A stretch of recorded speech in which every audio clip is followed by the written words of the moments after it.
भगवान को अपने ब्रज की बहुत याद आ रही है। जसोदा मैया, देवकी मैया,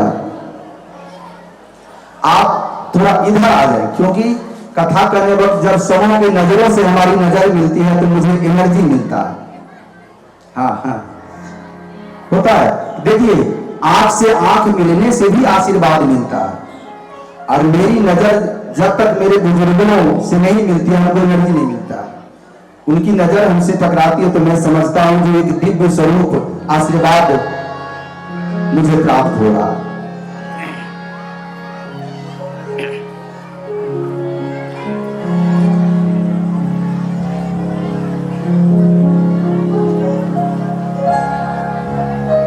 श्री सुखदेव जी महाराज राजा परीक्षित को कहते हैं, जो हे राजन, श्री सुकोवाच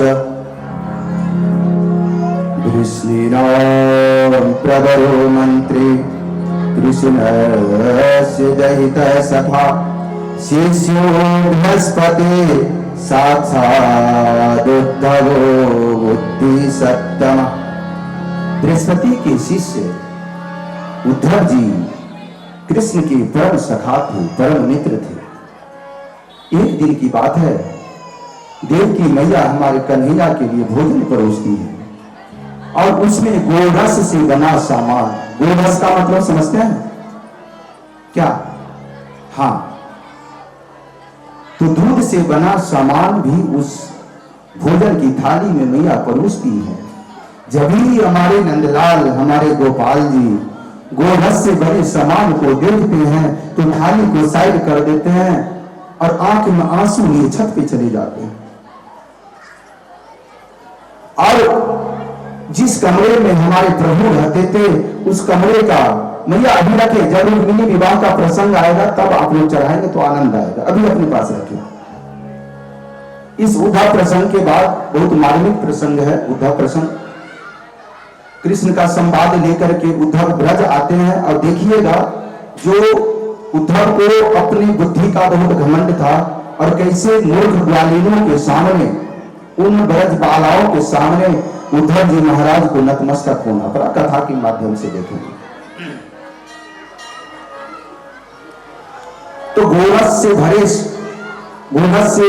भरे थाली में जब सामान दे, गोरस से का मिठाई देखे हमारे प्रभु थाली को साइड कर दिए, अपने कमरे में चले गए और यमुना की तरफ एक खिड़की खुली थी, उधर झांक रहे हैं, देख रहे हैं।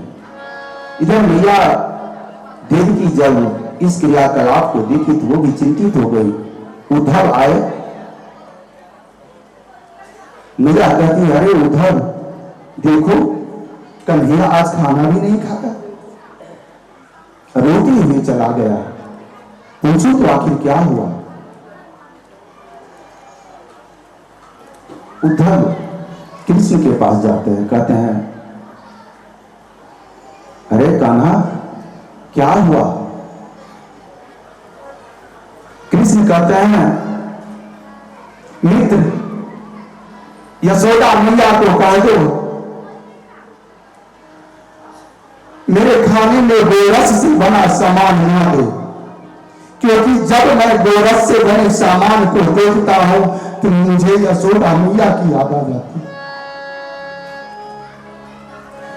मुझे सारे ब्रजवासियों की याद सताने लगती है, मुझे बाल बाल याद आने लगते हैं। उद्धव जी कहते, अरे आप तो ज्ञानी हो, ज्ञानी हो करके आप उस मूर्ख ब्रजबालाओं के लिए आप चिंतित हो रहे हैं।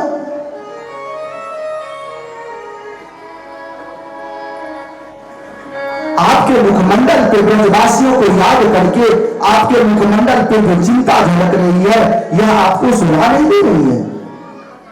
उद्धव जी समझते हैं जो ये नारायण है, मैया नहीं समझ उद्धव जी को, क्योंकि बहुतों बार इसकी परीक्षा उनको मिल चुकी है।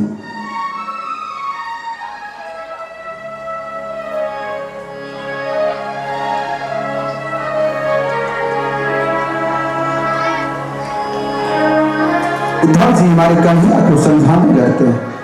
उद्धव के समझाने पर हमारे कन्हैया रोने लगते हैं, कहते हैं हे उद्धव मैं ब्रज बिसरत ना, हे उद्धव मैं कितना भी प्रयास करता हूं लेकिन मैं ब्रज को भूल नहीं पाता। हे उद्धव मैं ब्रज बिसरत ना। खिड़कियों की ओर से यमुना की तरफ देखते हैं, संध्या वेला था। हमारे कृष्ण को नजर पड़ता है जो कोई ग्वाला गाय चराते हुए जा रहा है। हमारे कन्हैया को लगता है शायद मेरा सुदामा ही है। अरे अरे सुदामा, अरे श्रीदामा रुको रुको, अरे मैं भी आ रहा हूं, अरे राधा। पागलों की भांति हमारे कन्हैया चिल्लाने लगते हैं। कृष्ण की इस दशा को देख करके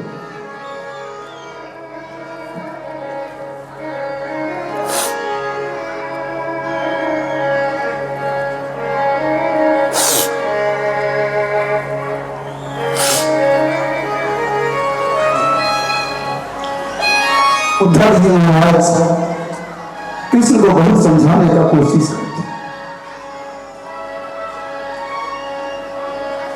कृष्ण कहते हैं हे उद्धव आप मेरे अति प्रिय हो, मेरा एक काम कर दो, मैं जिंदगी भर एहसान नहीं भूलूंगा। बोलिए प्रभु क्या काम?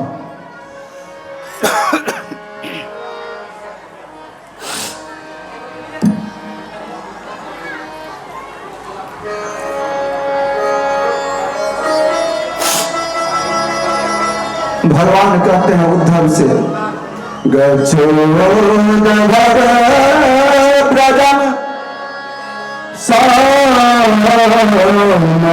ब्रजम प्रीतिमाव। हे उद्धव आप मेरा संवाद लेकर के गोपियों के पास जाए। मेरे नंद बाबा और मेरी मैया यशोदा कैसी है?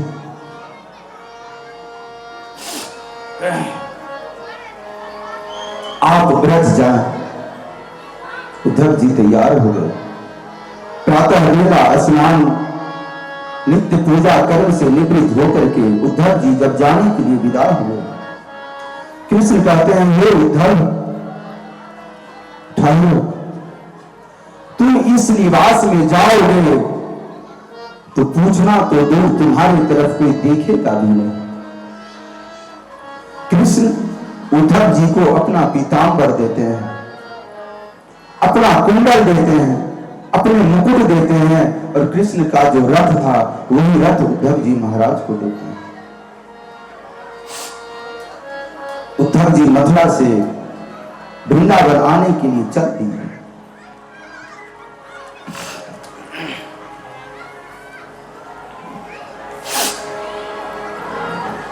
चले मथुरा से जब कुछ दूर वृंदावन निकट आया।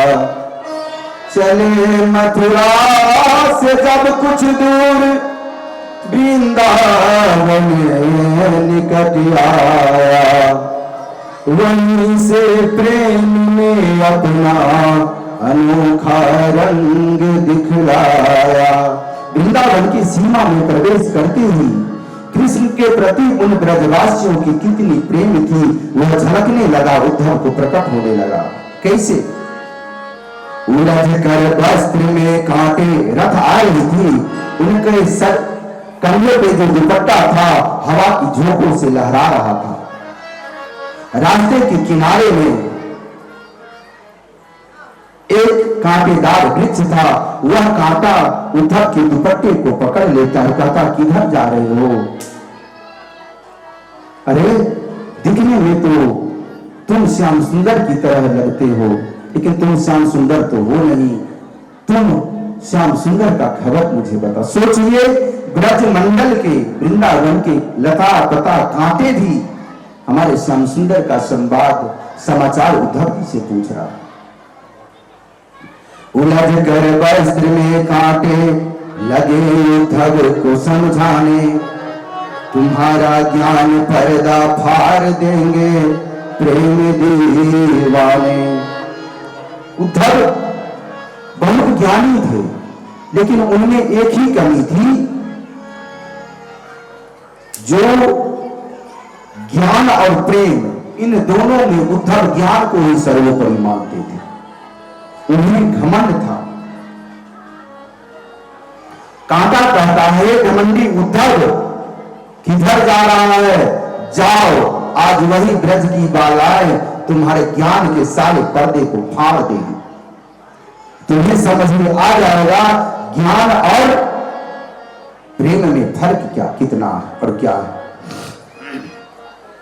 उलझ कर वस्त्र में कांटे लगे उद्धव को समझाने, तुम्हारा ज्ञान पर्दा फाड़ देंगे प्रेम दीवाने। क्योंकि यहाँ ब्रजभूमि में नदी यमुना की धारा शब्द हरिहर की सुनाती है, नदी यमुना की धारा शब्द हरिहर की सुनाती है। भ्रमर गुंजार से भी यही मधुर आवाज आती है। क्या आवाज आती है? राधे राधे राधे। जब कुछ दूर उद्धव जी बढ़ते हैं, उस कांटों से अपने दुपट्टे को छुड़ा करके बढ़ते हैं, तो उद्धव को ऐसा प्रतीत होता है जो ब्रजभूमि के हर कण कण से राधे राधे राधे राधे की आवाज उनको सुनाई देती है।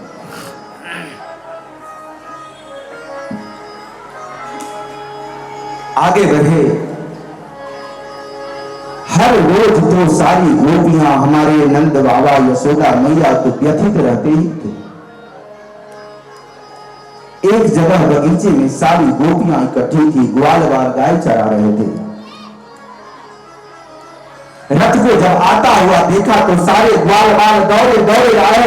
अरे अरे अरे श्री दामा, अरे मित्रों, अरे चलो देखो देखो देखो, श्याम सुंदर आ रहा है, हमारा कन्हैया आ रहा है।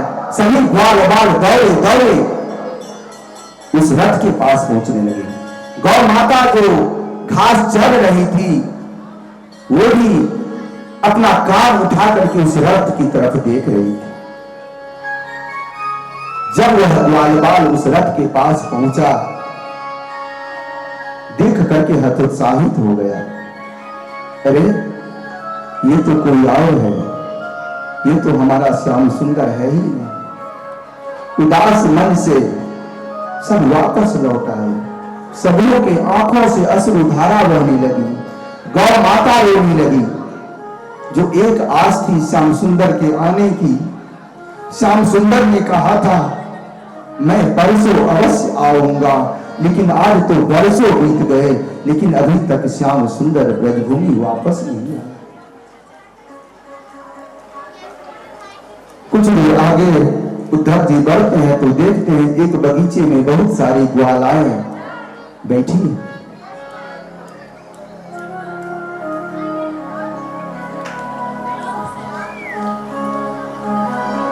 उद्धव जी रथ से नीचे उतरते हैं, उन ब्रजबालाओं के पास जाकर के कहते हैं, अरे मुझे नंदराय जी के यहां जाना है। वह ब्रजबालाएं उद्धव जी से पूछ देती है, आप मथुरा से आए हो क्या? उद्धव जी कहते हैं हाँ, पर तुझे कैसे पता? कुछ राधे, ए राधे, कुछ फूल को तोड़ करके प्लेट में हमें यहाँ पे दे दो। हाँ, यहाँ भी फूल है, वही सब तोड़ लो।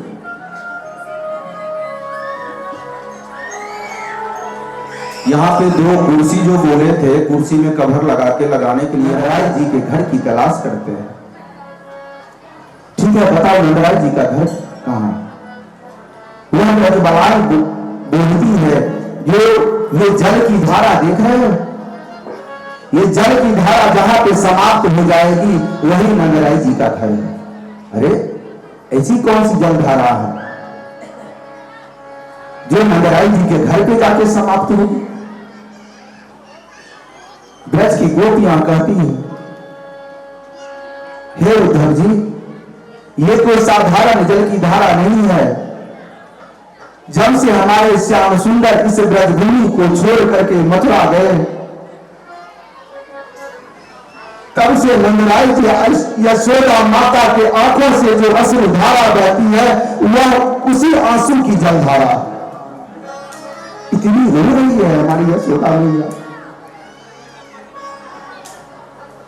जब से हमारा श्याम सुंदर यह कह के गया जो मैं परसों अवश्य आऊंगा, और वर्षों बीत गए, तब से यशोदा मैया पागलों की भांति सारे ब्रजमंडल में घूमती रहती है और लता पताओं सारे गोपियों से पूछती है, अरे तुमने मेरे कन्हैया को देखा क्या?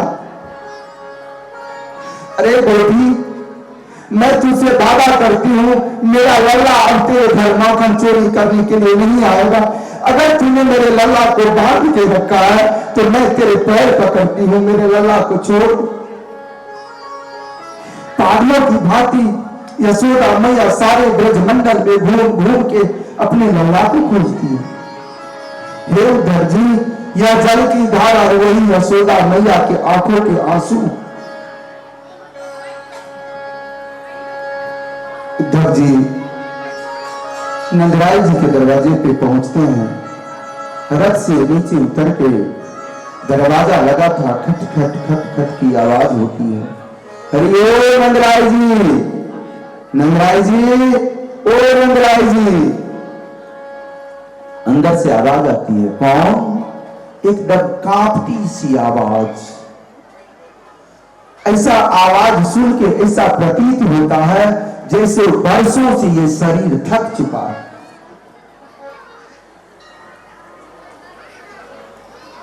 कौन? मैं उद्धव, कृष्ण का मित्र, मथुरा से आया हूं। नंदराय जी आते हैं कांपती हुई हाथों से उस दरवाजे को खोलते।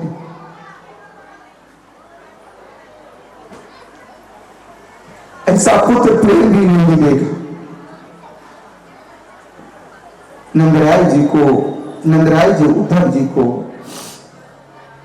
आंगन में चारपाई बिछा के बिठाते हैं और कहते हैं, आप बैठो, मैं आपके लिए जलपान की व्यवस्था करके लाता हूं। किसी पड़ोसी के घर से नंदराय जी उद्धव जी के लिए जलपान की व्यवस्था करने के लिए आते।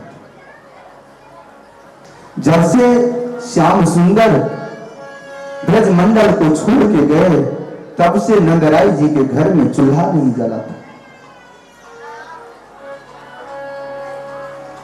नंदराय जी बाहर निकलते हैं तो उद्धव जी रसोई की तरफ जाकर के देखते हैं, तो देखते हैं जो जैसे वर्षों से इस घर में कोई आया गया ना हो। पूरे घर में, पूरे रसोई में मकड़ी के जाल पड़े हुए। नंदराय जी कुछ देर बाद जलपान लेकर के आते हैं, उद्धव जी से बात कर रहे हैं। मैया यशोदा के कानों में आवाज जाती है, कौन? किससे बात कर रहे हो आप? मेरा कन्हैया आया क्या? अरे बाबरी, ये कन्हैया नहीं, कन्हैया का मित्र उद्धव है। उद्धव जी माता यशोदा से मिलने के लिए जाते।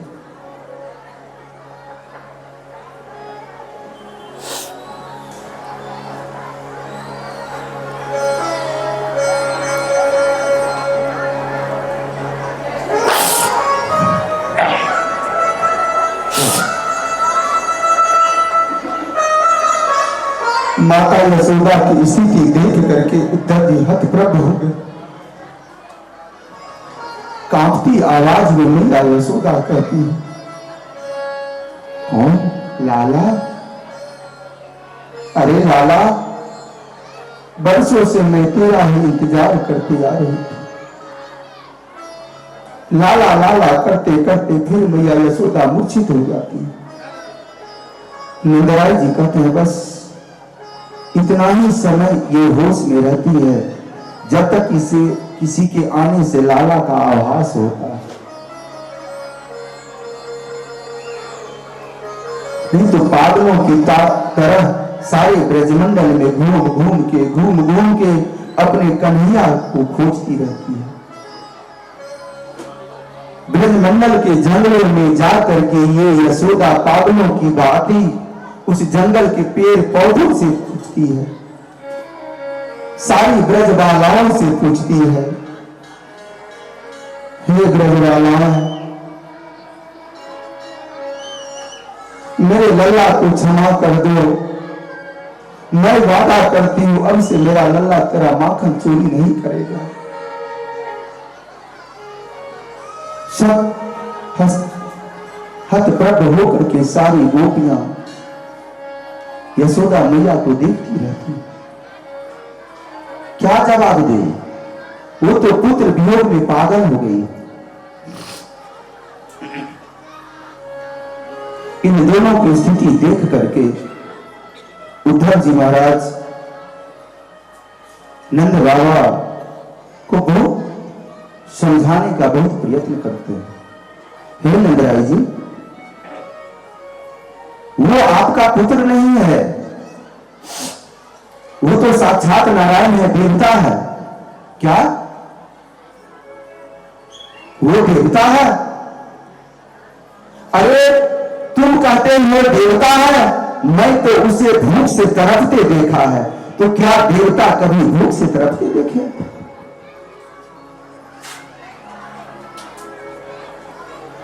तुम कहते हो भगवान है, क्या भगवान कभी चोरी करते हैं? मैंने तो उसे चोरी के बदले अपनी मैया से डंडा से मार खाते देखा। अब तुम मुझे कह रहे हो भगवान है, वो आपका बेटा नहीं है? अरे उद्धव, अगर वो मेरा बेटा नहीं रहता तो जानते हो वो क्या करता था? जब मैं कहीं जाने के लिए तैयार होता था तो मैं जान करके अपनी जूतियां छोड़ देता था, और वो अपने हाथों में जूतियां लेकर के आता था।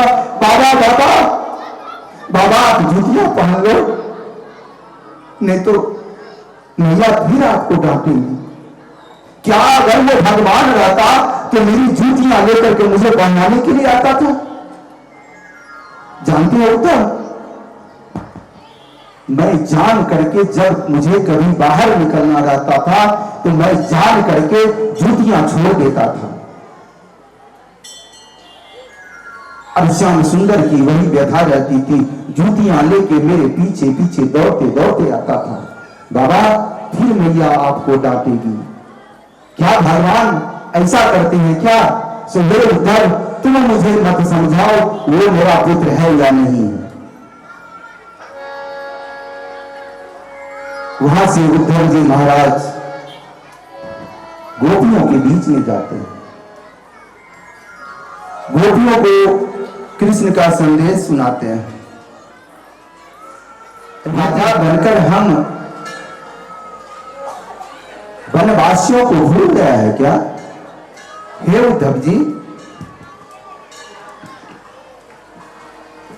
आप ये बताओ, कंस को मारने के बाद तो श्याम सुंदर अपने परिवार के साथ बहुत आनंद से रह रहा होगा।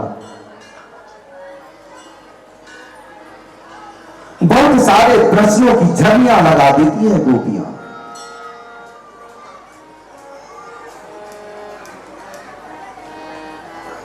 उद्धव जी महाराज गोपियों को समझाने का कोशिश करते हैं।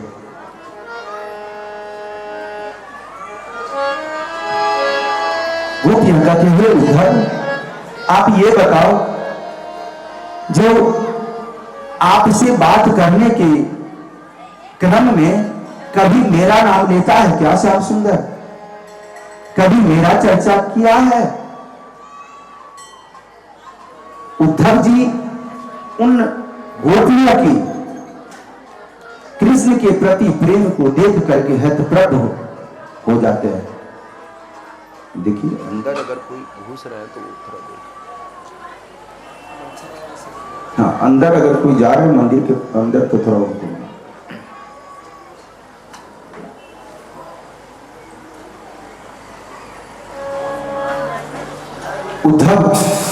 उद्धव कहते हैं,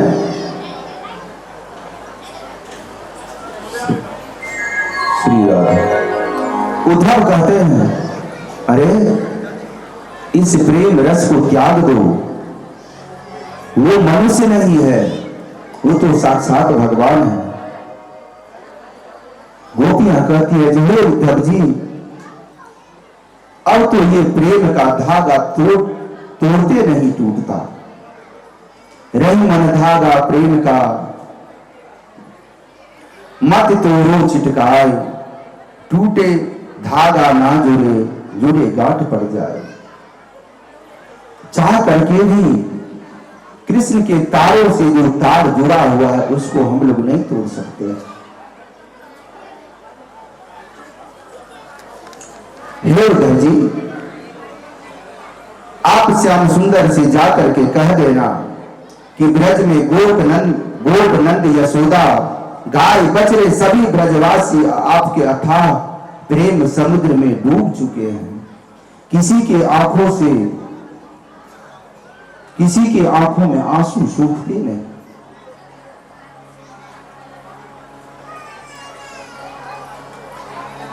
उद्धव जी बहुत समझाने का प्रयास करते हैं, क्योंकि वो ज्ञानी तो थे।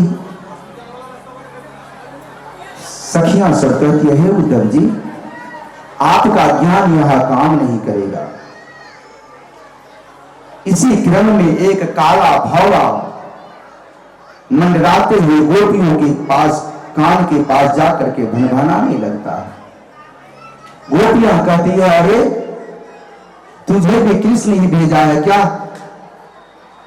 जिस तरह वह श्याम सुंदर हम गोपियों से प्रेम करके विरह वेदना की आग में जला करके हम सबको छोड़ करके चला गया, हे भोले तू भी वैसा ही है, सारे फूलों की कलियों का रस चूस करके भाग जाता है।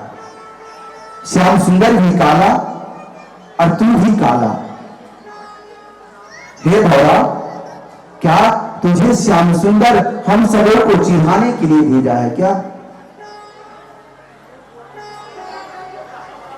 सारी गोपियां विरह में जल रही है। उद्धव जी पुनः प्रयास कर रहे हैं सबों को समझाने का। गोपियां कहती है हे उद्धव जी, आपके समझ में नहीं आएगा, क्योंकि ये तो प्रेम की बात है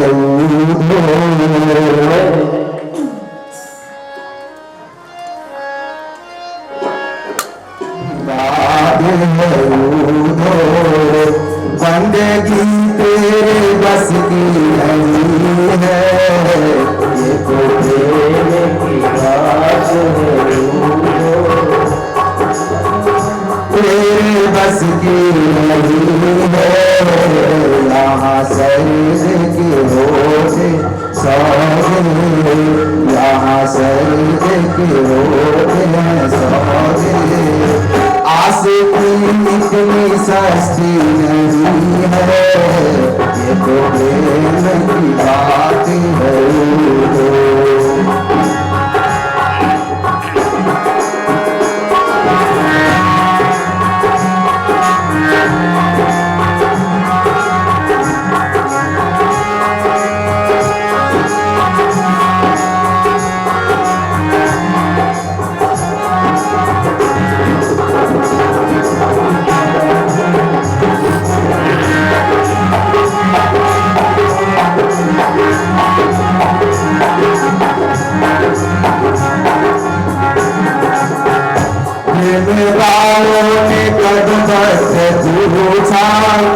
इनकी पूजा में सुन ले प्रेम वालों ने, इनकी पूजा में सुन ले प्रेम वालों ने, प्रेम वालों ने जब भक्त पूजा, इनकी पूजा में सुन ले प्रेम वालों ने पूजा।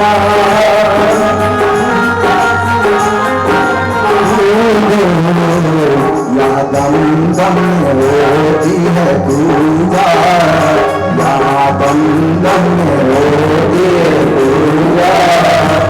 मुझे पाने की फुर्सत नहीं है, तो प्रेम की बात रही है, जिंदगी तेरे बस की नहीं है, ये तो प्रेम की बात रही है।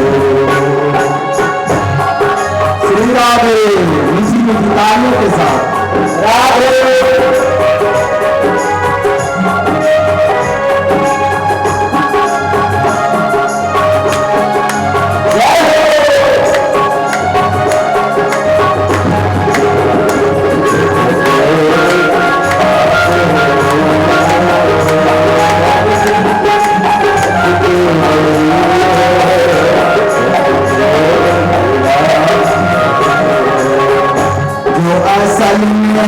मस्ती में क्या परवाह जिंदगी की, जो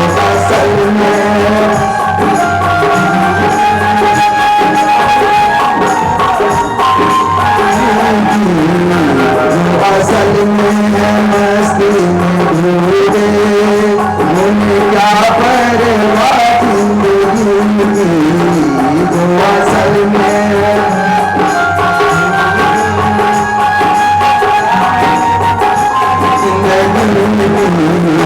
जो उतरती है चढ़ती है मस्ती, जो उतरती है चढ़ती है मस्ती, वो हकीकत में मस्ती नहीं है,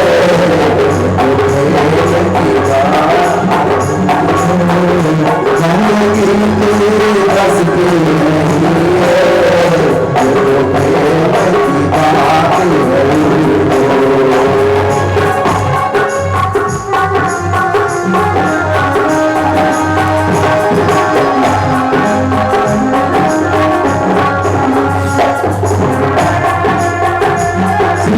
मीठी मीठी तालियों के साथ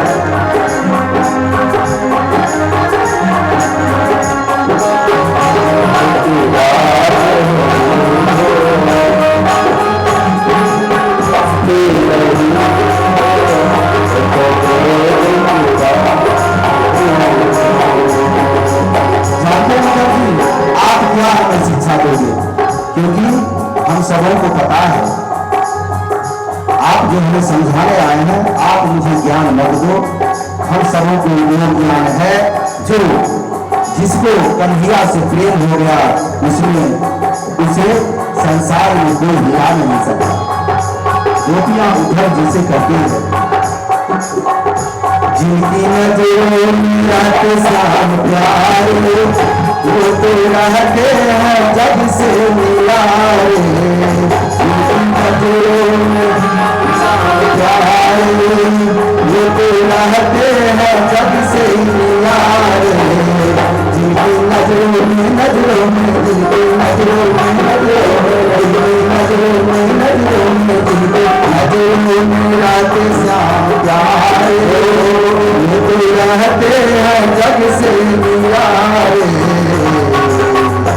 उनकी नजरों में मोहन समाए, उनकी नजरों में मोहन समाए, नजर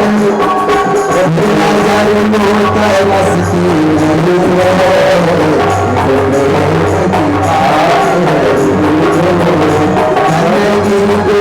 बस नहीं है,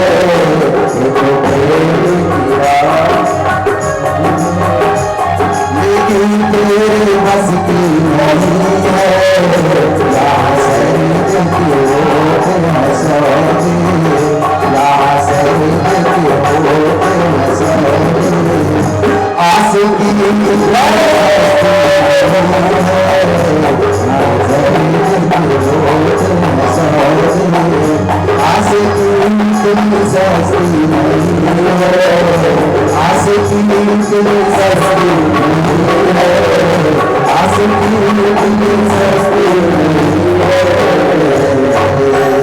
कृष्ण से दिल लगाना, प्रेम करना इतना आसान नहीं है। जिस पर उसकी असीम कृपा रहती है वही हमारे श्याम सुंदर से प्रेम कर सकता है, उसका भजन कीर्तन कर सकता है।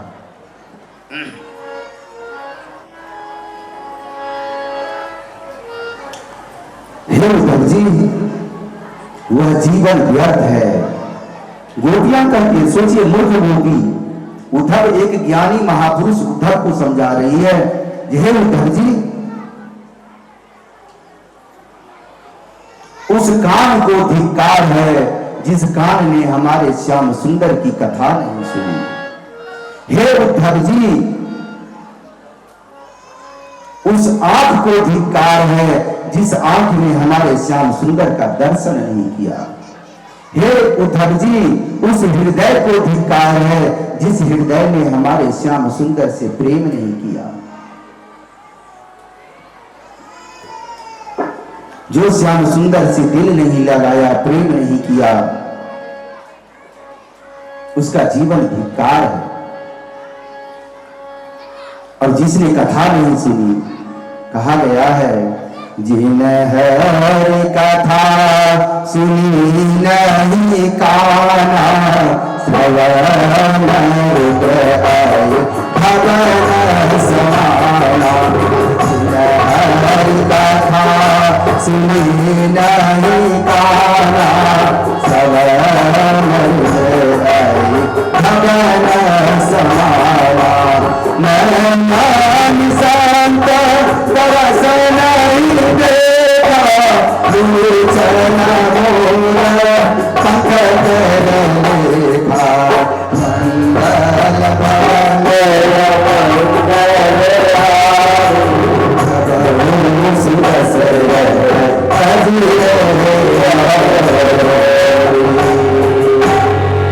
हे उद्धव जी, वह व्यर्थ है जिंदगी, वह इंसान व्यर्थ है, उसके जिंदा रहने पे धिक्कार है जिसने हरि का कीर्तन नहीं किया, हरि की कथा का श्रवण नहीं किया, हरि से भक्ति नहीं की। कृष्ण की भक्ति की एक भक्त थी कर्माबाई। फिर प्रसंग लंबा चला जाएगा क्योंकि 9 बज गया और हमें रुक्मिणी विवाह का भी प्रसंग करना है। वादा के हिसाब से मैं लेट हो रहा हूं, तो मैं कर्माबाई की कथा कल सुनाऊंगा, क्योंकि कल आप सब इस हिसाब से आना, रात्रि के 2 बजे या 3 बज जाए, जब तक आप लोग रहोगे कि मैं कल कथा पूरा कर, क्योंकि हमें अच्छा नहीं लगता है मैं कथा अधूरा छोड़ के उठूं। क्या आप सब साथ देंगे? तो मैं क्या करता हूं, उद्धव प्रसंग और है। अब उद्धव जी को गोपियों का जो लीला देखे तो उद्धव जी भ्रमित हो गए और वो भी पागलों की तरह घूम रहे ब्रज मंडल में। तो यहां तक की कथा मैं कल सुनाऊंगा, इसके बाद की कथा रुक्मिणी विवाह, क्योंकि हमारे श्याम सुंदर मैया रुक्मिणी को हरण करके लेके आ गए हैं। श्री बलदेव जी का विवाह आनर्त देश के राजा कुकुदनी की पुत्री रेवती से हुआ था। बलदेव जी की पत्नी का नाम रेवती था और भगवान श्री कृष्ण ने अपना प्रथम विवाह रुक्मिणी से किया था, जो साक्षात लक्ष्मी की अवतार थी। रुक्मिणी मैया की जय।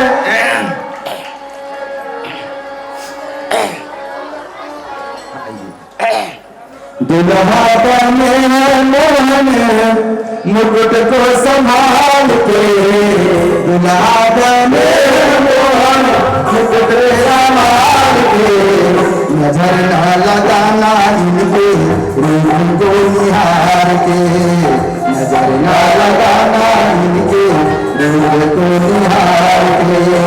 दुल्हा बने मोहन, दुल्हा बने मोहन, नजर को संभाल के, नजर न लगाना इनके रूप को निहार के, नजर न लगाना इनके रूप को निहार के।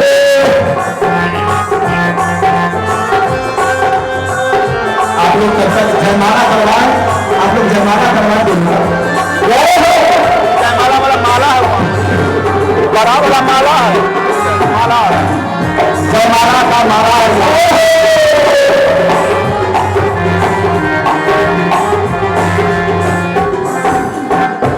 जानते हैं हमारे श्याम सुंदर कैसे लगते हैं?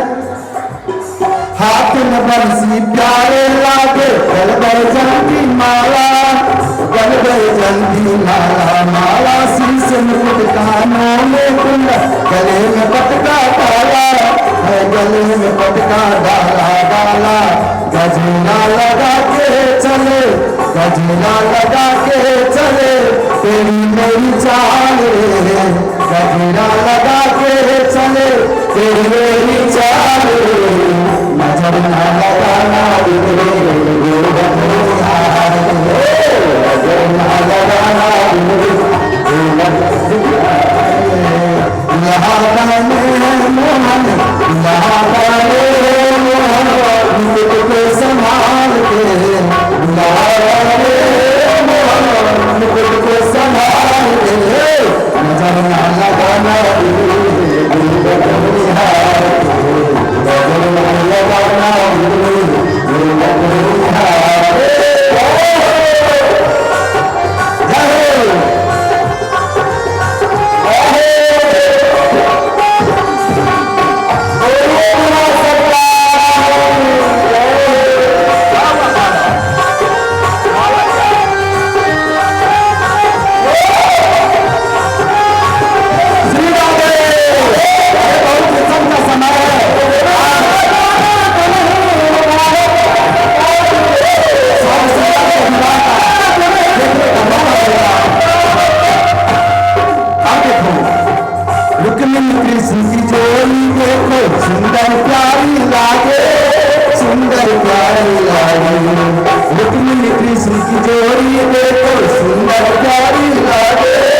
सुंदर प्यारी लागे, जो भी देखे मुगल छवि को जीवन सफल बना दे, हाँ जीवन सफल बना दे, हाँ चलो सब बराती मिलके, चलो सब बराती मिलके भीष्म जी के द्वार पे। भीष्म जी कौन थे इसके बारे में कल बताऊंगा। भीष्म जी ही माता रुक्मिणी का कन्यादान किए थे, इसलिए हम सब आज चलते हैं भीष्म जी के द्वार। चलो सब बराती बन के, चलो सब बराती बन के भीष्म जी के द्वार पे जन्मा लगाना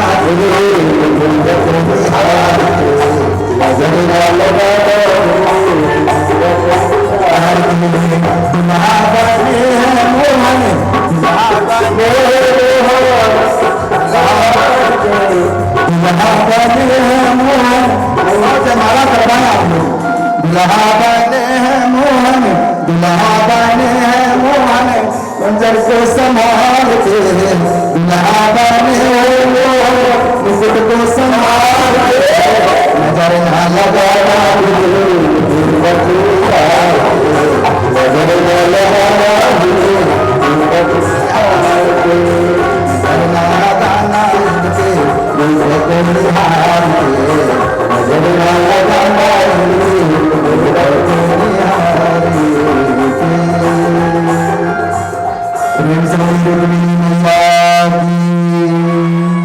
हमारे श्याम सुंदर की